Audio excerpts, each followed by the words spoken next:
जैसा कि आप यहाँ पर देख पा रहे होंगे, आज का न्यूज़पेपर है जिसमें आपका बोला गया कि बेसिक शिक्षक भर्ती को यहाँ पर सरकार की मंजूरी। ये आपका उत्तराखंड का जो आपका बेसिक शिक्षक भर्ती है उसके बारे में जो है आपका बोला गया है। और आप सभी लोग को पता है कि उत्तराखंड में जो आपकी बेसिक शिक्षक भर्ती प्रक्रिया थी, जो कि 1.5 वर्ष से आपकी पात्रता को लेकर जो विवाद था, जो कि सुप्रीम कोर्ट में जो है वो आपका चल रहा था, तो 28 नवंबर 2023 को सुप्रीम कोर्ट की तरफ से आपका क्लियर कर दिया गया। यहाँ पर हम उत्तराखंड के बारे में और बेसिक शिक्षक भर्ती के बारे में और सुप्रीम कोर्ट के बारे में बात कर रहे हैं। तो इसका मतलब आप यहाँ पर समझ गए होंगे कि जो आपका एनआरसी डीएलएड वाला मामला था उसके बारे में जो है आपका जिक्र किया गया है। यहाँ पर जो आपके बेसिक शिक्षा सचिव हैं उनके तरफ से यहाँ पर क्लियर कर दिया गया कि सुप्रीम कोर्ट से बेसिक शिक्षकों की पात्रता को लेकर स्पष्ट क्लियर आदेश जो है आपके प्राप्त हो चुके हैं। इसका मतलब ये आदेश बोला जा रहा है 28 नवंबर 2023 को, जो कि आप सभी लोग को पता है कि 28 नवंबर 2023 को सुप्रीम कोर्ट की तरफ से एनआर डीएलएड के खिलाफ आपके निर्णय जो है वो आपके दिए गए थे, यानी कि जो एनआरसी डीएलएड कैंडिडेट है वो यहाँ पर आप शिक्षक भर्ती के लिए एलिजिबल नहीं है, और यहाँ पर एलिजिबल नहीं है और उसके बाद जो आपका यहाँ पर पात्रता है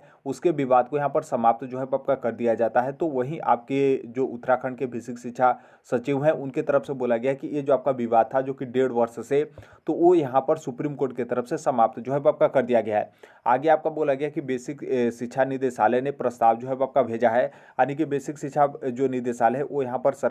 शासन के पास प्रस्ताव जो है भेजा है कि ये जो आपके 1.5 वर्ष से शिक्षक भर्ती प्रक्रिया जो आपकी पेंडिंग थी, जो पात्रता विवाद को लेकर उसी तरीके से आपका रखा हुआ था, तो इसको क्या है कि आगे बढ़ाने को लेकर और जल्द ही यहाँ पर बोला गया कि जल्द ही इसके जो आपके विधिवत आदेश करते हुए भर्ती प्रक्रिया जो है वो आपकी शुरू जो है वो आपकी हो जाएगी। इसका मतलब यह है कि हो सकता है कि आपका दिसंबर चल रहा है, तो हो सकता है कि मिड दिसंबर या फिर आपके अंतिम दिसंबर तक ये जो आपका उत्तराखंड बेसिक शिक्षक भर्ती प्रक्रिया थी इसका आपको कुछ न कुछ नोटिफिकेशन या फिर जो भी भर्ती प्रक्रिया को आगे बढ़ाने को लेकर जो भी आदेश है वो आपको उत्तराखंड बेसिक शिक्षा विभाग की तरफ से आपको देखने को जो है वो मिलेगा। देखिए, जो उत्तराखंड के एनआरसी डीएलएड कैंडिडेट हैं,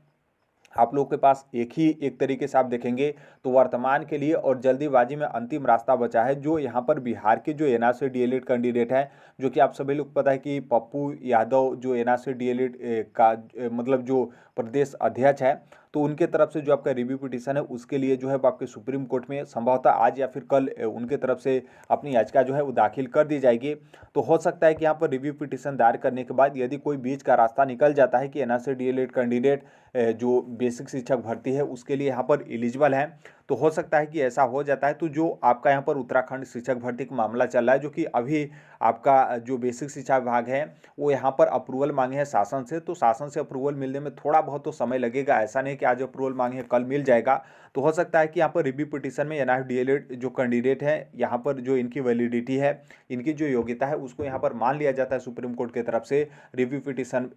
जो है आपके दायर करने के बाद। तो यहाँ पर ऐसा भी हो सकता है कि जो उत्तराखंड में एनआरसी डीएलएड कैंडिडेट हैं आप लोग फिर से पुनः जो है आपके उत्तराखंड की जो बेसिक शिक्षक भर्ती उसमें आप लोग यहाँ पर शामिल जो है हो जाएंगे। तो आप लोगों के पास यही अंतिम जो है आपका रास्ता बचा है। जो भी यहाँ पर बिहार के एनआरसी डीएलएड कैंडिडेट अपना मेहनत कर रहे हैं और अपना सहयोग करते हुए सुप्रीम कोर्ट में रिव्यू पिटीशन दायर करने की कोशिश कर रहे हैं। बाकी यहाँ पर एक बात यहाँ पर ये भी ध्यान रखिएगा, नॉर्मल सी बात है, जो उत्तराखंड के कैंडिडेट होंगे आप लोग तो यहाँ पर कुछ कर ही नहीं पाएंगे, क्योंकि आप लोग को सुप्रीम कोर्ट की तरफ से खासतौर पे जो आपका 28 नवंबर 2023 का डिसीजन था वो तो आप लोगों के मतलब आप लोगों के जो आपका केस था उसी मतलब जो आप लोगों की फाइल थी उसी के बेस पर जो है आप लोगों को एनआर डीएलएड के मतलब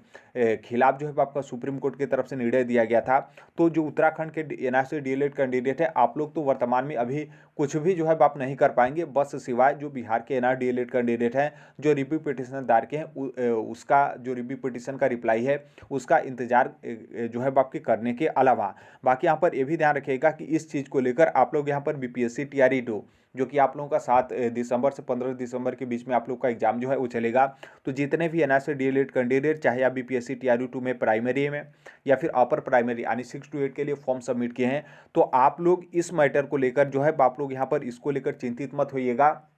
कि यहाँ पर क्या है कि इस तरीके का सुप्रीम कोर्ट का निर्णय है। तो आप अपने से यहाँ पर मान ले कि बीपीएससी टीआरई 2 में एनआरसी डीएलएड कैंडिडेट मान लीजिए पेपर तो दे देंगे, बाकी जिस तरीके से बीपीएससी टीआरई फर्स्ट में बीएड वाले कैंडिडेट बाहर हो गए थे एग्जाम देने के बाद, तो उसी तरीके से एनआरसी डीएलएड कैंडिडेट भी यहाँ पर बाहर जो है वो जाएंगे। देखिए, बाहर होंगे उस टाइम पर आपका बाद का बात है, लेकिन अभी जब आप लोगों को यहाँ पर एग्जाम देने के लिए जो है बीपीएससी की तरफ से खासतौर पर नोटिस जारी करके जो है आपका बोला गया है कि आप लोग यहाँ पर एनआरसी डीएलएड कैंडिडेट हैं जिनका 18 महीने का एनआरसी डीएलएड जो आपका डिग्री है वो यहाँ पर बिल्कुल वैलिड है और आप लोग यहाँ पर एग्जाम जो है वो दे सकते हैं, किसी भी तरीके का दिक्कत नहीं है। तो पूरा कोशिश करिएगा कि आप यहाँ पर बीपीएससी टीआरई 2 में प्राइमरी या फिर अपर प्राइमरी यानी 6 to 8 के लिए फॉर्म अप्लाई किए हैं तो आप पूरा मन से जो है और बिल्कुल फ्रेश होकर तनिक भी जो है अपने मन में दुविधा फिर टेंशन लेकर एग्जाम देने जो है मत जाइएगा। बहुत अच्छे तरीके से आपको एग्जाम देने जो है वो जाना है, मतलब एग्जाम देने आप लोगों को जाना है। कोई बहाना जो है आपका नहीं चलेगा कि ये ऑर्डर है, सुप्रीम कोर्ट का ऑर्डर है, इस तरीके से है,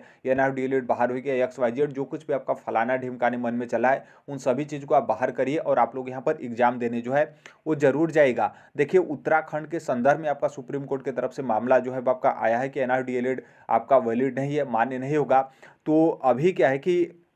ये जो आपका बिहार वाला मामला है थोड़ा सा अभी आपका इससे अलग मामला है, क्योंकि ये आपका मामला यदि मान लीजिए बिहार के जो रेगुलर डीएलएड कैंडिडेट है, हालांकि वो तो कोर्ट केस करेंगे लेकिन अभी हो सकता है कि एग्जाम तक वो भी थोड़ा सा शिथिल हो कि एग्जाम हो जाए फिर उसके बाद जो कुछ भी करना हो तो वो कोर्ट केस करेंगे। तो देखिए उस कोर्ट केस के हिसाब से यदि पटना हाई कोर्ट में जाते हैं चैलेंज करने, सुप्रीम कोर्ट के डिसीजन को दिखाते हैं, तो मान लीजिए पटना हाई कोर्ट की तरफ से कोई उस तरीके का निर्णय आता है कि नहीं जो आपकी बिहार की शिक्षक भर्ती उसमें भी एनआरसी डीएलएड कैंडिडेट एलिजिबल नहीं रहेंगे, तब वो आपका अलग बात है। या फिर मान लीजिए पटना हाई कोर्ट की तरफ से तो एनआरसी डीएलएड के पक्ष में आपके डिसीजन दिए गए थे जो कि अच्छा खासा डिसीजन था और उसी डिसीजन के बेस पर छठे चरण और बीपीएससी टीआरई फर्स्ट में जो एनआरसी डीएलएड कैंडिडेट है वो यहाँ पर प्राइमरी और पर जो आपका छठे चरण था उसमें अपर प्राइमरी में भी जो है वो सिलेक्ट हुए हैं। तो देखिए अभी इस बीपीएससी टीआरई 2 को लेकर ज़्यादा आप दिमाग मत लगाइए, बस आप लोग यहाँ पर एग्जाम जो है वो देने जाइए। बाद में कोई उस तरीके का निर्णय आता है बिहार की जो आपकी शिक्षक भर्ती प्रक्रिया है उसको लेकर